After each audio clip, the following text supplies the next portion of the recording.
Desde la creación del Virreinato del Río de la Plata en 1776, Paraguay y Asunción dependían formalmente de Buenos Aires. Sin embargo, con la Revolución de Mayo en 1810, Paraguay decidió no reconocer a las nuevas autoridades emanadas de la Junta de Gobierno y mantener su fidelidad a la monarquía peninsular. Es que por eso la Junta de Gobierno en Buenos Aires decide enviar a Manuel Belgrano para hacer que Asunción reconozca a las nuevas autoridades emanadas. Sin embargo, fracasó el intento y casi de manera inmediata Asunción nombró nuevas autoridades, desplazando a las coloniales. Esto produjo que Paraguay se mantuviera durante décadas prácticamente aislada y que no participara de los conflictos bélicos emanados de la Guerra de Independencia y las guerras civiles posteriores. Desde su autonomización respecto de Buenos Aires, Paraguay había desarrollado un gobierno fuertemente centralizado con una gran intervención tanto en los aspectos económicos como en la vida social de la población. Había desarrollado una economía campesina próspera y desde 1840 el Estado había impulsado un proceso de modernización que había posicionado a Paraguay como el primer país de Sudamérica en desarrollar un sistema de ferrocarriles. También había consolidado una red de telégrafos y un astillero naval que había demandado la creación de una incipiente industria siderúrgica. A diferencia de sus países vecinos, buena parte de la población paraguaya estaba alfabetizada. Y otro punto contrastante es que su presidente, Francisco Solano López, quien había llegado al poder en 1862, hablaba guaraní y tenía un fuerte respaldo popular. Durante la época de Rosas, la Confederación Argentina rechazó la independencia de Paraguay, que había sido formalmente declarada en 1842.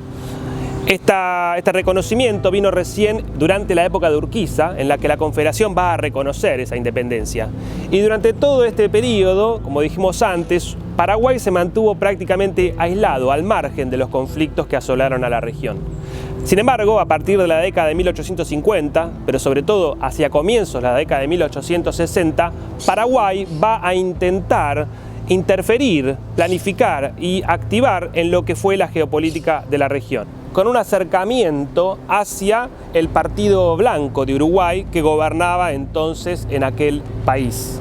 Lo que buscaba era generar de alguna manera, un acercamiento hacia el país oriental, buscando establecer ciertos equilibrios entre las dos naciones ante las dos potencias regionales como son Brasil y Argentina. En 1862 la República Argentina dio un giro político. El presidente Bartolomé Mitre inició un proyecto nacional de carácter liberal bajo la hegemonía porteña. Por su parte, el Estado oriental del Uruguay estaba dividido en dos facciones políticas, blancos y colorados.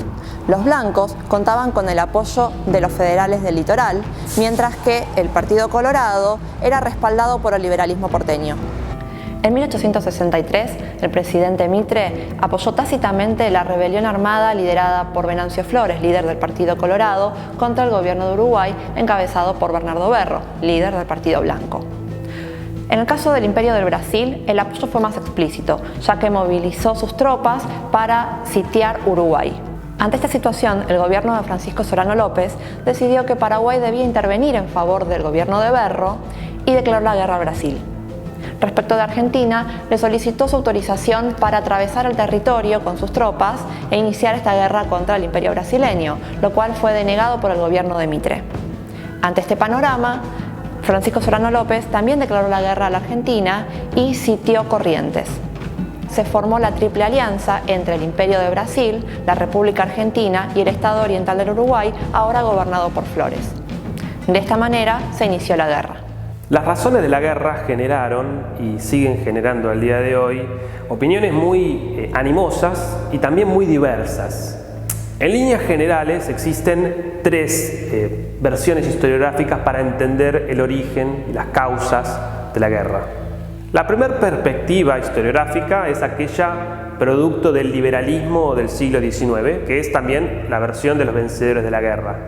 De acuerdo con esta mirada, casi todas las causas del conflicto se le achacan a Francisco Solano López, que era entendido como un tirano y feroz dictador que acosaba a su pueblo de manera sangrienta y que además amenazaba a sus países vecinos. Se trataba entonces de una cruzada libertadora contra, como dijimos, un tirano feroz, en una analogía con esta idea de la civilización frente a la barbarie. Una segunda perspectiva reivindica la figura de Francisco Solano López.